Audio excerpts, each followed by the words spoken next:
వెళ్ళిన పని విజయవంతం అవ్వాలి అంటే ఏమి చేయాలో ఇప్పుడు మనం చూద్దాం. సోమవారం పని మీద బయటకు వెళ్ళినప్పుడు అద్దంలో ఒకసారి ముఖాన్ని చూసుకొని వెళ్ళడం ద్వారా వెళ్ళే పనిలో జయం కలుగుతుంది. మంగళవారం పని మీద బయటకు వెళ్ళేటప్పుడు నోట్లో బెల్లం వేసుకుని వెళ్ళడం మంచిది.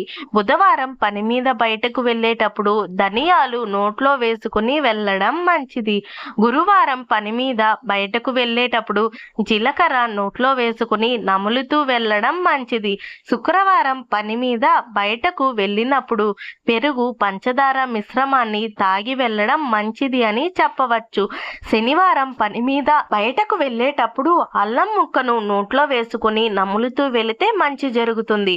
ఆదివారం పని మీద బయటకు వెళ్ళేటప్పుడు కిల్లి లేదా తమలపాకుని సేవించడం మంచిది అని నిపుణులు చెబుతున్నారు. మరి మీరు ఎంతవరకు నమ్ముతారో కామెంట్ చేసి ఇప్పుడే నా ఛానల్ని సబ్స్క్రైబ్ చేసుకోండి.